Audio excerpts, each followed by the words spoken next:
Hello, welcome back. Another episode of Reading the Uncaged Faces of Sigil. Thank you so much for joining us today. Hopefully, you are doing well. Continuing on our audiobook mode, we'll read what's here on the pages and then we'll talk about game applications and adventure ideas at the end of the video. This one, forewarning, is going to be a little more lengthy, and it's a super interesting NPC. The best thing we can do is read through it and then get to the end and kind of talk about the applications.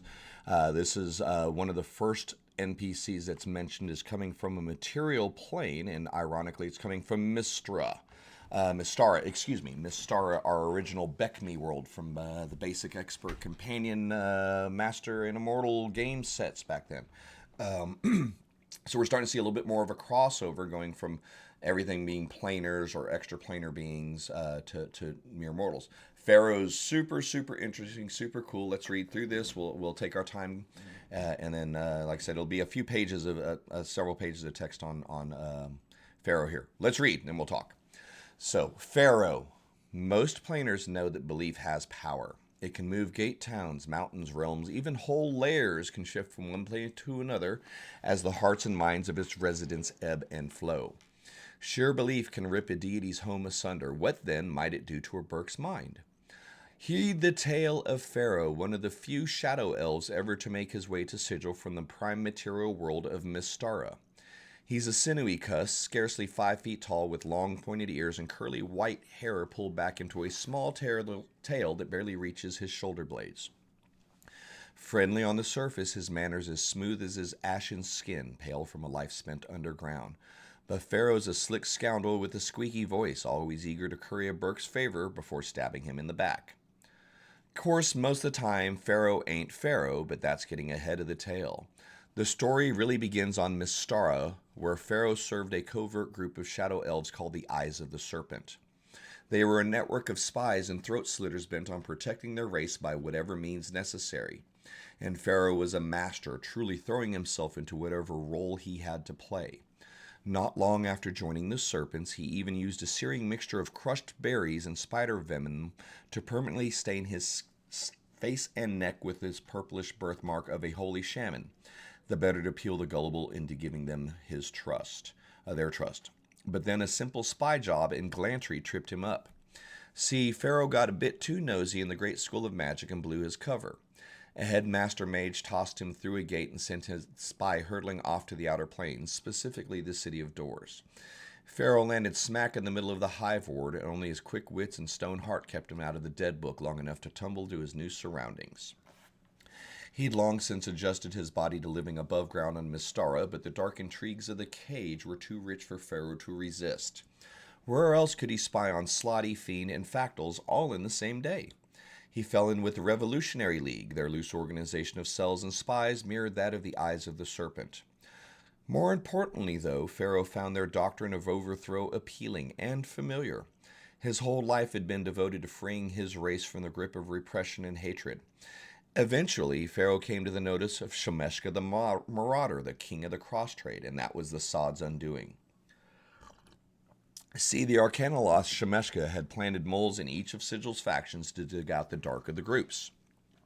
Farrow seemed born to the task. Sure, the Fiend employed many spies, but Farrow was an actor without equal. It seemed nothing could trip him up. Shemeshka started him off in the Fated, but she soon had the Shadow Elf burrowed into the Harmonium, the Doomguard, the Bleak Cabal. Fact is, he infiltrated every faction. To make sure his purple markings didn't give him away, Shemeshka gave him a ring of disguise so he could alter his shape, age, and sex. The Fiend also provided Farrow with leather armor of blending +3, which assumed the form of ordinary clothing when needed. To the sensates, Farrow was a female tiefling mage named Asa Dowling. To the hard heads, he was a haughty human paladin named Josh Burt Plum. All told, the Burke had 15 different guises, one for each faction, and he took them on as needed to serve Shemeshka's whims. But the strain of constantly switching personalities took its toll on Farrow's mind. See, in order to play each role with conviction, he first had to convince himself. He really had to believe that he became each new person.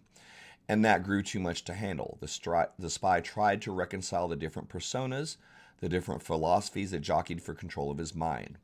But he didn't understand the power of belief on the planes. Instead of melding, he shattered. Now, Farrow no longer exists, at least not the same Farrow who once served Shemeshka and the Eyes of the Serpent. The Shadow Elf's body has become a walking tenement, home to 15 different, fully developed personalities. Naturally, only one of them can use the body at a time. The rest remain in dark corners of the mind until something happens to bring them forward. Farrow still wears the Ring of Disguise, but he no longer has to make an effort to use its power. The ring automatically picks up on each personality switch and alters Farrow's body to match the new owner. Fact is, not one of the personalities even suspects that the ring is anything other than a prized piece of jewelry. The 15 personalities that share Farrow's body are the same guises he crafted to worm his way into the factions. Some are male, some female, some old, some young, some good, some evil. A few are clerks, others are fighters or spellslingers. However, most of the cutters are either elf, half-elf, tiefling, or human. In his guises, Farrow liked to stick as close as possible to his original shape. Only the Revolutionary League persona, the core personality, the one who still calls himself Farrow, has the true form of the Shadow Elf, and only Farrow, the Shadow Elf, suffers damage when magical light is cast upon him. Once more, each personality has its own class, faction, and racial abilities. Thus, when Farrow's a tiefling, he can create darkness. When he's a wizard, he can cast spells. But as a human fighter, he can't do either. It doesn't sit right. As a spy, Farrow just plays parts, never gaining the special skills of his assumed roles, but the power of belief is too strong to be denied.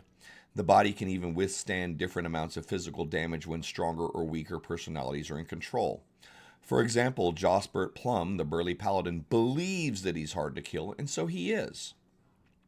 When Shemeshka realized what had befallen her cherished spy, she considered ditching him, figuring that he'd become a loose cannon. But instead, the fiend watched him carefully for weeks to learn what triggered each change, keeping a record of her observations. See page 34.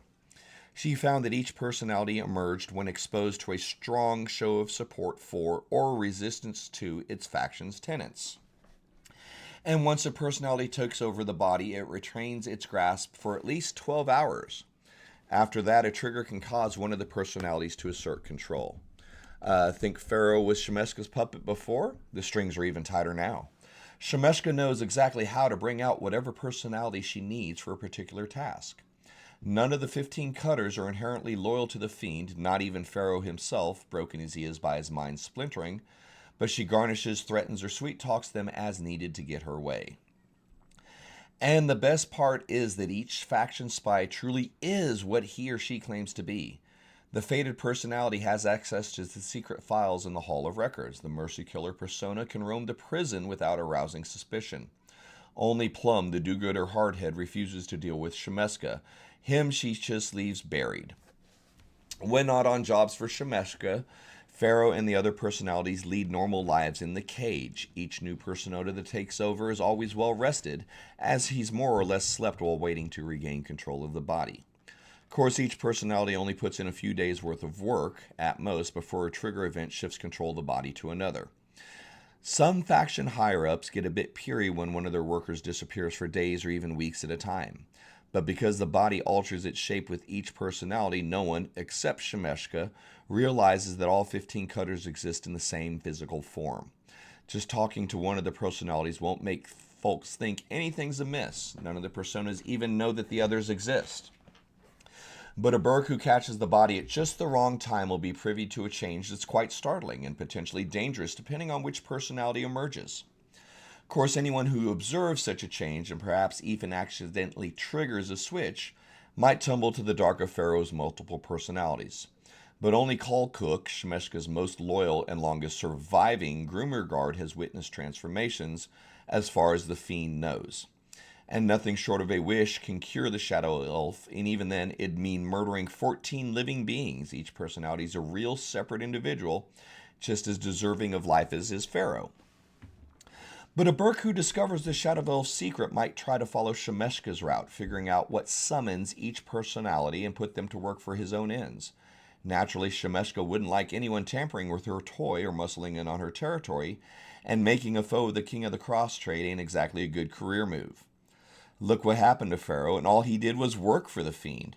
The irony's too great to ignore. Farrow tried to infiltrate the factions and tear them apart from within, but he ended up ripping only his own poor psyche to pieces. I just don't feel like myself today, says Farrow. Now, the next section is from the Journal of Shemeshka the Marauder. She's been mentioned in a few other stories so far. She'll get her own big old section towards the end of the book. It is alphabetical. It is what it is. But a really good view on how to play Farrow should you include him in the campaign. So, from the Journals of Shemeshka the Marauder, the Athar persona, a male human wizard named Dox, seems to emerge whenever the spy comes into contact with a vocal street preacher, be it a zealous paladin, a humble proxy, or a raving barmy. In such cases, the pointy-chinned Dox steps to the fore to challenge and condemn the preacher's piety. The spy becomes Ozer Pidi, a chubby female elf priest of the Believers of the Source, whenever confronted with a sod who boasts of besting the challenges of the multiverse has thrown in his path. The godsmen believe that existence is but a test of our potential. Thus, professions of this dogma cause piety, how you want to pronounce it, to joyously assert control. Horrific or pathetic sights that painfully underscore the hopelessness of the multiverse invoke Wellrock of the Bleak Cabal. A male tiefling assassin with long jet black hair, Wellrock blossoms in the face of angst, such as an empty soup kitchen turning away hungry mouths. The Doomguard personality seems triggered by a wanton act of entropy. I had a guard set a sprawling slum in the lower ward ablaze just as the spy passed. Scarcely had the heat of the flames singed his face when he became Trez Damrod, a violent, dark-skinned male human warrior. The spy has a somber dustman buried within as well. This one, a male half-elf bard, yes, a bard, named Kaif Oseth, rises to the surface when in the presence of a natural death, a right death, according to these Blackguard factioneers. A crone dying of old age in her bed is sure to elicit the wispy Oseth, no doubt so he can sing a dirge. A thief losing his head to a guard's axe is not. When the spy sees strong or capable take from the weak, it seems to stir an appreciation in his heart that gives rise to Burberry, a red-tinged tiefling pickpocket. This female member of the Fated also materializes when the spy focuses on obtaining something, whether a bag of gold or a shower of respect that is desperately craved. A lowly clerk in the city clerk, Melon Mall of the Fraternity of Order, appears whenever the spy observes or is confronted with a question of law. Two Barar amicably discussing the niceties of public trespass were enough to bring out this short, bald human. Perhaps I should expose him to the ruckus of the Hall of Speakers. Though the Free League claim to not be a faction, they too are a piece of this puzzle. Kirik the Ear, a blonde-bearded half-elf gossiper, steps forth in response to someone defying a faction, or in some cases merely standing up for his own beliefs. I find this one quite useful. He has connections that run deep throughout the city. Still, it's odd that Kirik has such a network of well-placed contacts, considering that other personalities don't seem to know any of the Burks. The bruiser of the bunch is Josbert Flum, a towering human paladin who considers himself among the Harmonium. The commission of a crime summons this noble do-gooder. Even the theft of an apple seems enough to draw him out. Flum also emerges as a defense when the spy, whatever his persona, is physically threatened. But I don't draw Flum out much, as his stubborn righteousness makes the most difficult to control. It took some time to discern the difference between Josbert Flum and Skiba of the Mercy Killers, but the latter comes out when the spy believes that a lawbreaker has not been sufficiently punished under the law. This tattooed female elf ranger stops at nothing to see justice served. The only shadow elf among the personalities is also the core, Farrow himself a member of the Revolutionary League. All other guises fall away, or is Farrow just another guise that emerges when the spy witnesses a hothead flaunt or challenge a repressive authority? Members of the Sign of One believe that they imagine the multiverse into being. It makes sense that the elderly Sylvester Goldwax, a toothless male human street artist, appears whenever the spy sees a body engaged in an act of creation. Goldwax belongs to the Signer splinter group called the Will of the One, whose leader, Priscine, seems destined for power. I must watch her carefully. It used to be easy to conjure Asa Dowling, a female hedonist of the Society of Sensation. The horned tiefling mage guides patrons through recorded experience in the Civic Fest Hall's sensoriums. I just approached this spy and invited or dared him to try a tantalizing new experience, but it grows harder to find newer temptations. Dowling won't bite for the same lure twice. A sleek male human named Featherback surfaces whenever the spy observes a body successfully performing a physically demanding and dexterous task. Featherback, an athletic druid of the Transcendent Order, is apparently touched by a union of trained mind and trained body. The elf called Rue the Day appears far too frequently for my liking. It seems the boisterous prankster, a member of the Zausatex, makes himself known in the face of wholly inane activity. The hordes of clueless stumbling through the Sigil provide ample opportunity fodder for this personality, and his frequent and I think deliberate use of faction scramble speak makes conversations painful. Okay. That's basically the reading itself. The quick chant, which is our information for gameplay, mechanics information, breaks down a few of his personalities. Doesn't give you stat blocks for every single one of them, but it does give you tips for role-playing a couple of them. For example, his core personality being Farrow. Smooth, passionate, two-faced. Role-playing, he slips right into a conversation or situation unnoticed, as if he appeared out of nowhere, has been there all along, and knows everyone for years. His guile is seamless, not overbearing or annoying. Asa Dowling, by comparison, if we look at them, for a sensate, she's quite choosy about what grabs her attention, always searching for new discoveries and paying little notice to anything else. Meanwhile, Josbert Plum would be fearlessly tackling everything as if he's on a noble mission, has the might of right on his side. Gruff and stiff, he has the profound sense of balance and good. Those are the examples given. So, wow, that's a lot. Farrow is an interesting character. What are we looking at in regards to what does this bring to our campaigns? What does this bring to gameplay? Well, it brings split into D&D terms, if we want to use movie personalities, pop culture references. Split before Split was a movie, right? Maybe this is what they stole it from. We don't know. All joking aside. But Farrow is an interesting task for a DM to including Farrow in your campaigns is an interesting task. You have to manage one person who is 15 people, and the 15 people are completely independent and separate of each other. Stat blocks being what they are, there is a lot of work to bring them in. Now, the interesting thing with Farrow is your players never have to know that he's 15 people. You can use Farrow to fill in gaps in one or two spots and still connect to the different factions or Shemeshka the Marauder. Once again, Shemeshka's name pops up. This is the fourth story in a row where this name pops in. If you're new to Planescape, she's a super important person. We get to her later. If you've been around the block, you know. If you know, you know. And if you don't, you're going to learn. It's okay. But anyway, using Farrow, in my opinion, is not a good idea unless you are going to center a large portion of your campaign around Farrow as the driving non-player character and the driving plot point. It's best to pick 2 or 3 personalities of Farrow to incorporate into your gameplay.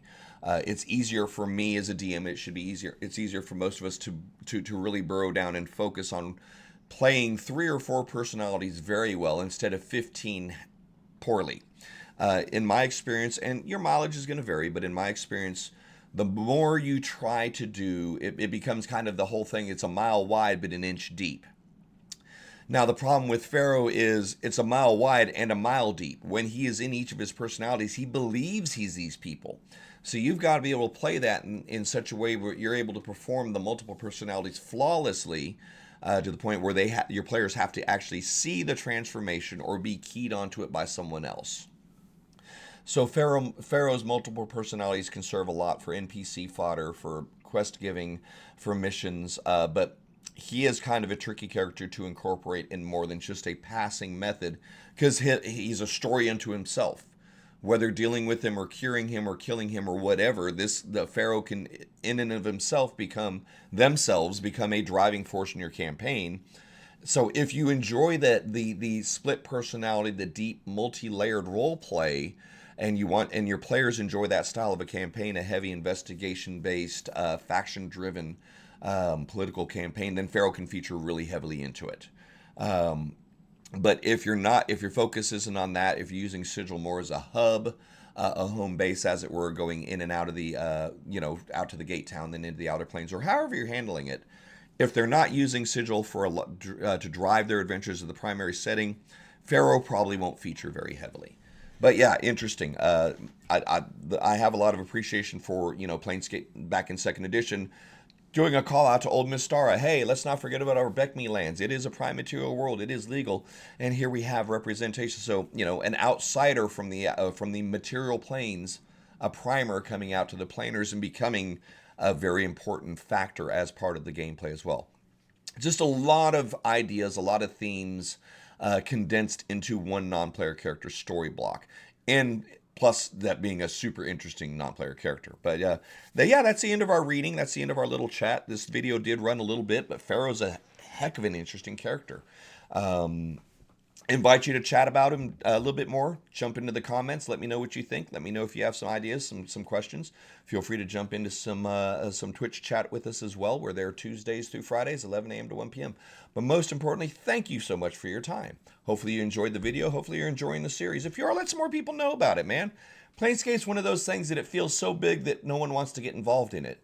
When you start approaching it with from different angles and smaller bites, it's such an intriguing, such a marvelous setting for D&D campaigns. So I encourage you to, if you've enjoyed it, let some people know, hey man, crazy old man's doing this cool read through. If you want to learn about Planescape, jump on in. But likes, follows, subscribes, all those things are appreciated, and hopefully we'll see you for another episode soon. Take care.